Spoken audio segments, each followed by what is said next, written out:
غور کر، جو ماں باپ تجھے لے کے آئے ہیں وہ کتنے سینئر ہوں گے؟ بولو سبحان اللہ، سبحان اونچا اللہ، بولو سبحان اللہ۔ سبحان اللہ۔ تو ماں باپ کی قدر کیسے ہوگی؟ احمد شاہ صاحب تو لوگ کہتے ہیں کہ بابو کٹ دا ٹکٹ چھوڑیاں دے روح، یہ جب روح پرواز کر جاتی ہے نا، ٹکٹ کاٹ جاتی ہے، وہ پھر بعد میں کیا وہ کہتے ہیں کہ روح تڑف دا بہو لاچار ہویا، روح تڑف دا بہو لاچار ہویا۔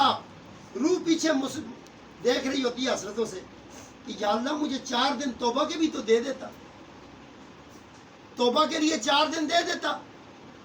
اور حضور کی حدیث شریف ہے، سرکار کے پاس صحابہ بیٹھے ہیں، حضور نے نماز پڑھائی، نماز کے بعد حضور سجدے میں گر گئے، اور حدیث شریف کی عبارت یہ ہے، قال رسول اللہ صلی اللہ علیہ وآلہ وسلم من تاب قبل وقت سنتن قبلت توبتہ، من تاب قبل وقت سحرن قبلت توبتہ، من تاب قبل وقت عشرن قبلت توبتہ، من تاب قبل وقت ساعتن قبلت توبتہ، او کما قال رسول اللہ صلی اللہ علیہ وآلہ وسلم من تاب قبل وقت اذا خرج الروح من الحکوم۔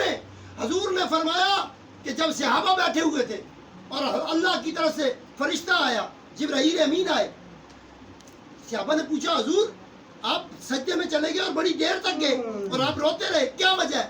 حضور نے فرمایا اے صحابہ مجھے امت کا غم کھائے جا رہا تھا، اور جبرائیل امین کو اللہ نے بھیجا تھا، جا میرے محبوب سے جا کے پوچھ اے محبوب روتا کیوں ہے، تو جانے، تو اس بات کی فکر نہ کر، یہ امت جانے، تیرا پروردگار جانے، بخشنا میرا کام ہے، بخشوانا تیرا کام ہے۔